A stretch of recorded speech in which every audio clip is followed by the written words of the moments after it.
विजय, एक cab driver, हर रात railway track के पार वाले शॉर्टकट से घर लौटता था। उस दिन टॉर्च की मध्यम रोशनी में चलते हुए उसका पैर एक टूटी पटरी के पास पड़े पत्थर से टकराया। गिरते समय उसकी गले की रुद्राक्ष माला टूटकर बिखर गई। तभी उसे लगा कोई उसके कान में फुसफुसाया, पीछे मुड़ा तो सन्नाटा था। विजय ने सिहरन को नजरअंदाज किया, पर जैसे ही वह आगे बढ़ा उसकी रीढ़ में ठंडी लहर दौड़ गई। हवा में सड़े गोश्त की बू आई। पीछे की ओर खामोश कदमों की आहट, धीमी फिर तेज। उसने पलटकर देखा, 10 फीट दूर एक टेढ़ी गर्दन वाली औरत उसकी ओर लड़खड़ाती चल रही थी।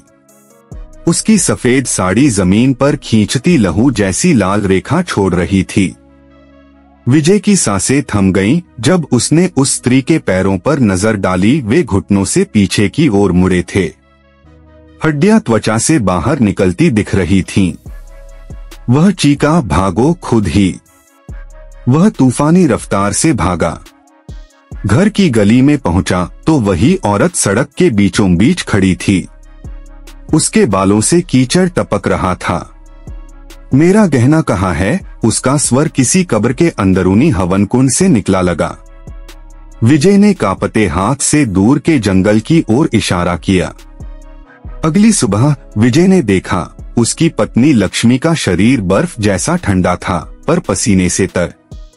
उसकी आंखों में पुतलियां गायब थीं। बिस्तर पर लहू के छींटे। वह बड़बड़ा रही थी, वो खिड़की से देख रही है।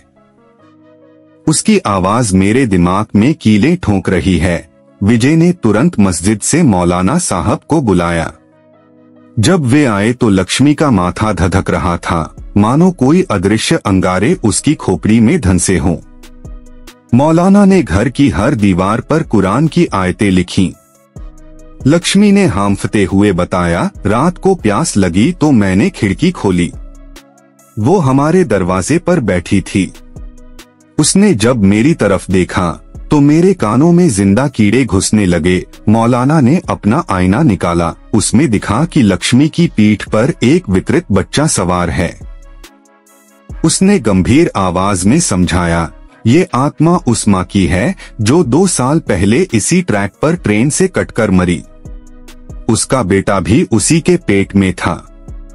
वह अपने बच्चे की हड्डियां ढूंढती भटक रही है। तुम्हारा गिरना उसके क्षेत्र में बेअदबी थी।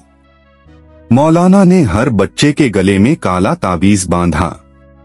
दरवाजे पर टंगी भगवान की तस्वीर को उसने पवित्र जल से धोया। तभी एक चीख सुनाई दी। खिड़की से झांका तो वह औरत दूर ट्रैक पर खड़ी थी। उसके हाथों में नन्ही हड्डियां थीं। मौलाना बोले, वो चली गई, पर ये तावीज हमेशा पहनना, वरना अगला सोमवार तुम्हारा आखिरी होगा। विजय ने आसमान की ओर देखा। बादलों में 2 लाल बिंदु चमक रहे थे, जैसे कोई ऊपर से देख रहा हो। क्या आपकी रगों में भी ठंडा खून दौड़ रहा है? अगर हाँ, तो खूनी मंडेज सब्सक्राइब करें। हर सोमवार ऐसी ही सच्ची और सिहरन भरी कहानियां आपका इंतजार करेंगी। नीचे बेल आइकॉन दबाना न भूलें, क्योंकि हमारी अगली कहानी आपके अट्टी में बैठी उस तीसरी आंख के बारे में है।